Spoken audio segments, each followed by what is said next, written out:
All right, it's June. It's June. As a wildlife manager, where's your mind usually at right now? Food plots. Yeah, food probably plots wrapped up your food plots. Fawns are hitting the ground. It's exciting. Looking for turkey nests or turkey poults. Yep. It's exciting. Yep. A lot of exciting things going on this time of year. So much life. Yeah. So much birth. Oh yeah. It's a season of new beginnings. But one thing you don't hear talked about often enough, I don't think, in the world of wildlife management is what we're standing in right now. Weeds? Exactly. Where's the brush hog? There's a dozer over there. Yeah. We'll just push it on out. Pretty weeds. Yeah. But pollinators and wildflowers. Absolutely. And they're beautiful for one. Aesthetics, I mean, yeah, you can't beat all this color. There's yellows and whites and reds and burgundies and purples and blues. Yes. And you can hear the life. We've talked about that before. There's all kinds of native bees and bugs, and birds are singing in the background. And I mean, it's a smorgasbord of diversity. There's so much life popping up as a result of it. Insects are obviously benefiting, and bees from it too, but game species as well can utilize a habitat type like this. The thing about this is that, you know, we're both new to this. Yeah. I mean, I'm somewhat educated on it through, you know, years of it, you know, working with some of it, but I'm a novice to this. Novice, excuse me. Yeah, we're novice. No.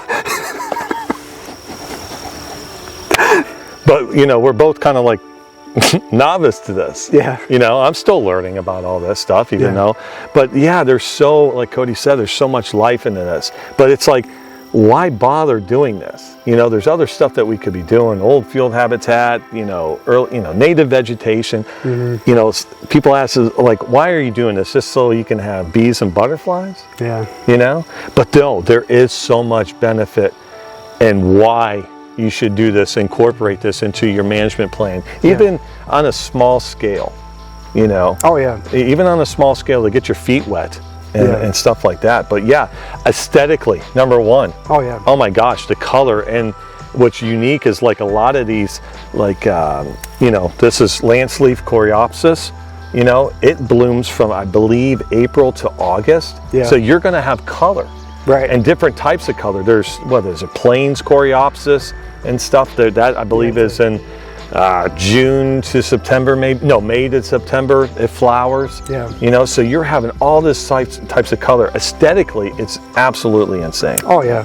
Yeah, we talk about wildlife management being an art form and, you know, adding color, and this is the go-to example. Oh, absolutely. There's so much color. Oh yeah. And this, like you said, this is just a little strip right here with and the life that you created by just this little bit is significant. But aesthetically, for sure, I mean that's a positive, but it benefits all wildlife. I mean, pollinators, butterflies and bees. Yeah, they get the most attention. Why, you know, hey, let's plant pollinators for bees and butterflies. Right. But that's not it. It doesn't stop there. Right, yeah. Absolutely. Quail, upland species. Yeah. Quail, pheasant, brooding for turkeys, you know, poults and stuff. Because a correct old field type, or excuse me, a pollinator patch. It's got bare under, you know, so understory's bare, and you know those poults and chicks and stuff like that. They can really get in there, have that canopy for avian predators and stuff like that, and the bugs that's in here. When you walk through a true mature pollinator plot, man, the insects is just insane. Oh, yeah. So brooding aspect of it, it's just not for bees and butterflies, for sure. Not just for bees and butterflies, not just for the bird species, deer. I mean, we walk through this, and it's actually annoying. It really is. It is. Like, I'm trying. Eric's patch looks significantly better than mine. Mine back home, I walk through it, and every single forb or wildflower species is browsed and nipped on. Yeah, the butterfly weed in here is just destroyed. Right. And was it wild bergamot? Yeah, right? bergamot. Yeah, we'll show you all this stuff. It's browse. It's like, come on. I mean, you got 113 acres here, and you got to browse on something.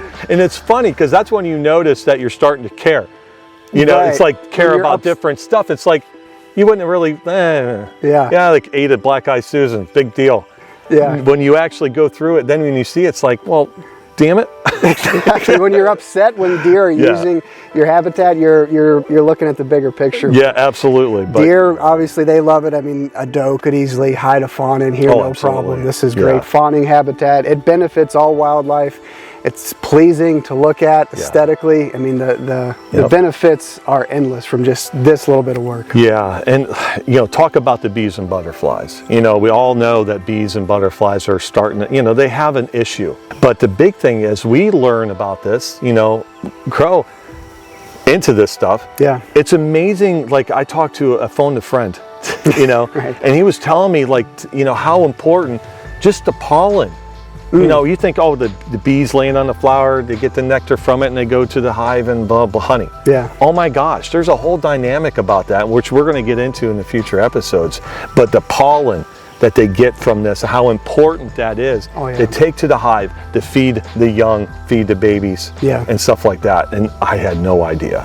Yeah, we talked about in our water hole episode how like a water hole, a natural water hole, no matter how big or small, is its own ecosystem. And these pollinator patches are similar in that regard. I would think. I mean, you take all the insects in here, like this is their life source. Yes. Like if this were a fescue or a mowed field, zip, like no, those bugs don't have a food source. They don't have cover. I mean, this is their home. Yeah, and it's funny because the last episode that we kind of did prior to the water hole one was census. Yeah, and you mentioned just briefly, just a little bit ago when we started, is that when you stop and listen to this, I wish we had a microphone to pick up because it is just.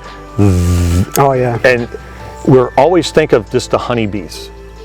There is all sizes and shapes of bees in here. The native bees, the true native bees. Right. And this is, we only seen a couple butterfly species. It's kind of early. Yeah. It was a silver bordered. Fritterly? Yeah, let's go with that. Fritiler? Yeah. It's orange. Yeah, it's a butterfly. It's orange. Yeah. And then the other one was yellow. Yeah, I do know that one. It's the state butterfly of Virginia. I think it's the state butterfly for a lot of states. The eastern tiger swallowtail. Yeah. See, that's the best part about it. We're kind of making fun of each other doing this, but that's the thing. We're learning. Oh, yeah. And not afraid of. And we're learning with you. Exactly. But no, this is really cool. So many benefits to it. Wildlife-wise, most species you can sit there and label into that. Yeah. Obviously the bees and butterflies aesthetically and yada yada yada. Yeah. Yeah. And to incorporate this into your old field type environment, this was not a big deal. All right, the cool and exciting thing about establishing these pollinator plots or patches is you can accomplish them in a handful of different ways depending on what resources you have. Back home, we're pretty limited with the equipment that we have. So to get ours going, we did a late fall glyphosate application after a couple hard frosts. I think it was the first week in November. We sprayed the existing vegetation, which is at that time of year, everything green was basically fescue, sprayed it with glyphosate, burned off the thatch that winter, and then frost seeded all the seed during that spring. What Eric did here and his was same thing, glyphosate application to kill off existing vegetation, and then he disked and tilled it, and then again seeded it, broadcasted it, and rolled over it with a yard roller, or you can use a cultipacker. Main thing, if you're doing it that way, is to use a cultipacker or a yard roller to get good seed to soil contact. And if you are broadcasting it, and I didn't know this until I got the seed, a lot of this pollinator seed, it's real light and fluffy, so try to think of a seed carrier you can use if you are going to broadcast. I've heard of people using cat litter, fertilizer, cracked corn, anything that can help transmit the seed from the bag seeder and help evenly distribute it out of the seeder, because it is light and fluffy and it is difficult to broadcast. If you have access to a drill, that would be a great way to get these things going. If you don't have a drill, contact your local soil and water, Quail Forever. There are resources out there, private lands biologists, NRCS can help you with that too, I'm sure. There are a lot of different ways to get these plots established and running. But the main thing, while there are a handful of different ways you can get them established, the main thing to keep in mind with these habitat types is to be patient with them, because they're not like a food plot where you seed it, it gets some rain, and it pops out of the ground and you have this flush of color. There's a saying that goes with these pollinator plots: first year it sleeps, second year it creeps, third year it leaps. A lot of these plants, a lot of their energy first goes into the root system, and then they put their energy into growing up and out. So be patient with it. If you don't see results in the first or second year, just be patient, and your patience is worth it. And as you can see here in Eric's, I mean, it's beautiful to look at, and there's so many different plant species. Here is lance leaf coreopsis, which is just a beautiful yellow. Here we have Shasta daisy, wild bergamot. There's a blanket flower over here, which I love the color on these. This burgundy and yellow color is really stunning. Like I said, bergamot, there's a handful of different species that I can't identify yet because they haven't flowered, and that's the really cool thing. When you talk to somebody who can help you develop a blend for what you want to plant and what you want to accomplish, they can help put a blend together for you that will flower and show color all year round. A lot of these, like I said, it's June now. A lot of these flowers probably bloom late May, June. Some of these species aren't going to bloom until July, August. Some might not bloom until August, September, maybe early October. I know a couple of the species in my blend back home won't bloom until October. So you can have color year round, which is enjoyable to look at aesthetically, but at the same time it also benefits wildlife for the greatest time period as well. You don't want to just have a flush of color and everything goes dormant when wildlife, pollinators, insects, when they need it most. But it's really cool. These aren't hard to establish. The main takeaway is to just be patient, but if you are, your patience is rewarded with beautiful habitat. So we talked about the whys of why to go about planning this. And then Cody also talked about how to get this stuff established, the 3 simple ways to do it. Let's talk about the maintenance, because sometimes the pollinators, wildflower mixes, a little bit with grasses, can be on a little touchy side, sensitive side. But let's just do the basic, because there are a lot of ways to attack the maintenance of it, but let's just keep it simple for the time being. So the first thing is to, sometimes when you do create a mix, a wildflower slash short grass prairie, Quail Forever, Pheasants Forever, even specific seed companies will have mixes that is called plateau resistant. And plateau is a native grasses wildflower mix herbicide that will kill a lot of the species other than the species that's in that mix, like purple coneflower, coreopsis, big blue, Indian, little blue grasses. So it's really convenient. But sometimes I think you have to have a herbicide license to utilize plateau. So you're gonna have to do your little bit of homework on that. So you can do that with herbicide. You can run a control burn later on in the winter slash spring to set back like autumn olive, which we have plenty of on this property, and your briars, other species that might be competing against. But like Cody mentioned, the biggest thing about the wildflower pollinator type mix is the patience. You can't emphasize that enough, that I don't know how many times that people plant this stuff and they don't see that results the first year and they think it is a failure.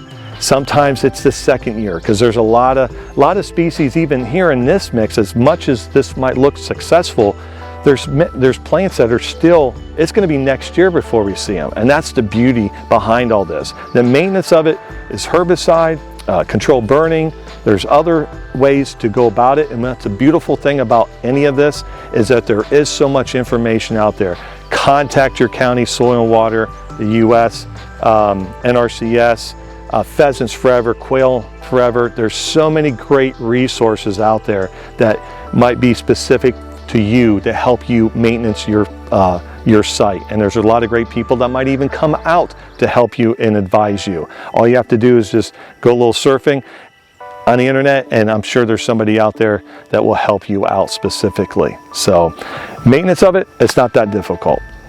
The one thing, the take-home message, I believe, Cody, is that this is just not a bee and butterfly type scenario, a system, a management practice, because that's what it's known for, bees and butterflies. And the benefits for wildlife in general don't let the bees and butterflies be the limitation. Yeah. Because it's not. It should not be. It's for all wildlife species. That's what we're learning. Because I'll be honest, that's what I thought it was all about. Yeah. You know, just getting into it years ago, it's like, yeah, bees and butterflies. And each year as you learn, I mean, it's amazing. I mean, the stuff that we're hearing, when you get to ground level, I mean, obviously the deer are using it because they're just browsing it like a soybean field, yeah. you know, but it's just, yeah, when you get down to the ground level of it, I mean, rabbits, I mean, everything that you can think of. Yeah. Again, using the senses, I mean, we're seeing all sorts of stuff, yeah, and what have you. But yeah, there's bees flying around us like crazy. You can hear all the life and the sounds, and obviously you can see the color. But like Eric said, it's not limited to just bees and butterflies or pollinators. I mean, yeah, it's like we said at the beginning, it's annoying how much the deer are browsing this. Yeah, it's just... we wish they would leave it alone, like stop eating it. But that's a double-fed pollinator, right? Yeah, but I mean, you know, we talked about it. I mean, this is great fawning cover this time of year. Yes. It's great cover that equals food. Yeah. We talk about that. This is an extension of old field management and fawning cover, brooding habitat, rabbits. I mean, you name it, anything under the sun native to your neck of the woods, they're going to utilize an area like this. It's not just limited to bees and butterflies. And to incorporate this into your old field management. Now, we just did, in this example, we just did like a section. Yeah. You don't have to do that. If you can take an old field environment, do a control burn, you know, and then just, you know, get some seed, and you can drill it. You can frost seed it. Yep. You know, to disperse it. But you know, it's whatever you want. It could be a section. It could be intermixed in with the goldenrod, ragweed, the other beneficial weeds, ironweed, all that stuff that make up a really good native or old field type environment. But yeah, the sky's the limit with this stuff. Yeah. It really is. Yeah, you're absolutely right. Yeah, just to, you know, to summarize the, you know, the tie it all together. The whys, we know. Yeah. Aesthetics, wildlife, the how to get it established.